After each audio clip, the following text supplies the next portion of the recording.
जहाँ तक कर्नाटक विधानसभा चुनाव के परिणामों के राजस्थान की राजनीति पर पड़ने वाले प्रभावों का प्रश्न है, एक राजनीतिक विश्लेषक की दृष्टि से इसके बहुत अत्यंत व्यापक प्रभाव राजस्थान की राजनीति में पड़ने सुनिश्चित है। जिस प्रकार अफगानिस्तान में या नेपाल में कहीं पे भी भूकंप आता है तो उसके प्रभाव पूरे देश में देखने को मिलते हैं।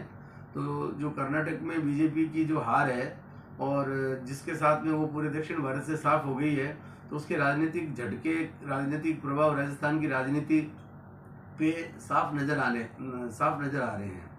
आप देखिए, जहाँ तक कि कांग्रेस का सवाल है, कांग्रेस में मीडिया में काफ़ी दिनों से सचिन पायलट जी की चर्चा रहती है कि सचिन पायलट जी असंतुष्ट हैं, सचिन पायलट जी बीजेपी में जा सकते हैं, सचिन पायलट जी अपनी अलग पार्टी बना सकते हैं। मुझे ऐसा नहीं लगता है।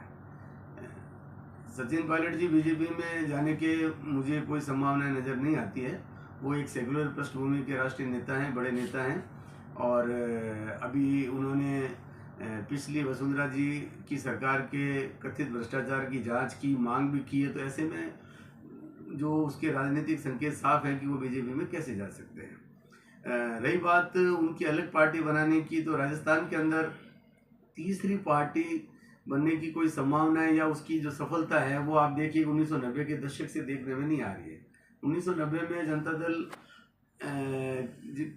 राजस्थान में 55 सीट लेके आई थी, और उसके बाद में जब जनता दल का विघटन हुआ तो उसके बाद में जनता दल के कुछ नेता कांग्रेस में चले गए, कुछ बीजेपी में चले गए, और तीसरी पार्टी यहाँ से समाप्त हो गई। उसके बाद में बीजेपी के नेता घनश्याम तिवारी जी ने अपनी अलग पार्टी बनाई, लेकिन वो भी कोई राजस्थान के चुनाव में कोई विशेष प्रभाव नहीं दिखा पाई। ये स्थिति बीजेपी के कद्दावर नेता किरोड़ीलाल जी मीणा के साथ हुई। उन्होंने भी अपनी बड़ी राज्य स्तर की पार्टी बनाई, लेकिन वो कोई व्यापक प्रभाव नहीं छोड़ पाई।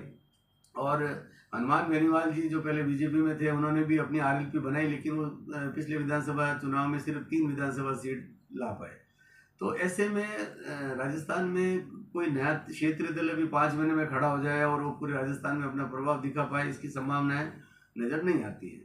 इसलिए मुझे यही लगता है कि राजस्थान के अंदर भी कांग्रेस के वरिष्ठ नेताओं के हस्तक्षेप के बाद में, कांग्रेस आलाकमान के हस्तक्षेप के बाद में जो ये मीडिया में जो चर्चाएं हैं, इस आंतरिक संघर्ष के ऊपर जल्दी ही विराम लग जाएगा और कोई सम्मानजनक रास्ता निकलने की एक राजनीतिक विश्लेषक के नाते मुझे संभावनाएं नजर आती है। आप देखिए कि जहाँ तक बीजेपी के इस पर राजनीतिक कर्नाटक के हार के राजनीतिक राजस्थान की राजनीति के परिप्रेक्ष्य में देखें, तो अब चूंकि दक्षिण भारत के बाद में अब महाराष्ट्र में जो सुप्रीम कोर्ट का निर्णय आया, उसके बाद में महाराष्ट्र में भी जो बीजेपी और एकनाथ शिंदे की जो सरकार है उसके ऊपर संकट गहरा गया है। ऐसे में बीजेपी अब धीरे धीरे हिंदी भाषी क्षेत्रों की तरफ सिमटती जा रही है, तो राजस्थान उसके लिए और ज़्यादा महत्वपूर्ण हो गया, जहाँ से 25 लोकसभा की सीट आती है। और नवंबर दिसंबर के विधानसभा चुनाव के तुरंत बाद देश में लोकसभा के चुनाव है। ऐसे में मुझे नहीं लगता है कि बीजेपी राजस्थान में अब कोई ज़्यादा राजनीतिक परीक्षण करना चाहेगी। इसलिए अब ज़्यादा संभावनाएं यही है कि शायद वो वसुंधरा जी को प्रत्यक्ष या परोक्ष रूप से कमान देते हैं। तो यदि हम इस एंगल से देखें तो भी सचिन पायलट जी की बीजेपी में जाने की संभावनाएं नगण्य हो जाती है, और मुझे यही संभावना नज़र आ जाती है कि राजस्थान की कांग्रेस में एकजुटता स्थापित हो जाएगी और कांग्रेस एक मजबूती के साथ चुनाव में जा सकती है। अशोक गहलोत जी की सरकार ने अभी काफ़ी अच्छे निर्णय लिए हैं।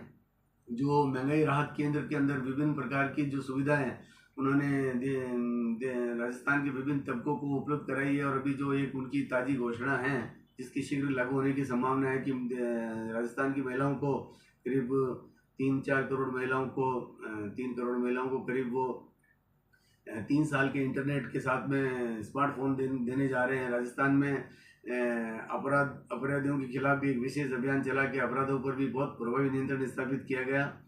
तो ऐसे में यदि कांग्रेस एकजुटता के साथ में और प्रॉपर एक अच्छे राजनीतिक इंजीनियरिंग के साथ में और पूरी एकजुटता के साथ में यदि चुनाव में जाती है, तो राजस्थान में बहुत रोचक और मजबूत मुकाबला देखने को मिल सकता है।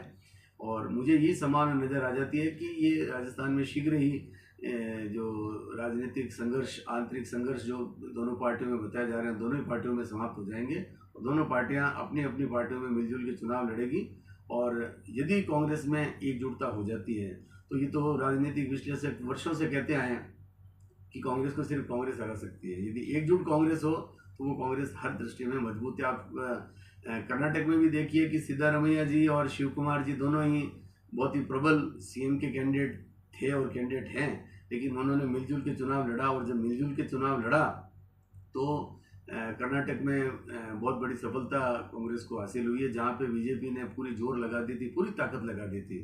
तो इसलिए मुझे उम्मीद है कि राजस्थान में कांग्रेस आलाकमान और कांग्रेस के वरिष्ठ नेताओं के हस्तक्षेप से कांग्रेस में भी एकजुटता स्थापित हो जाएगी।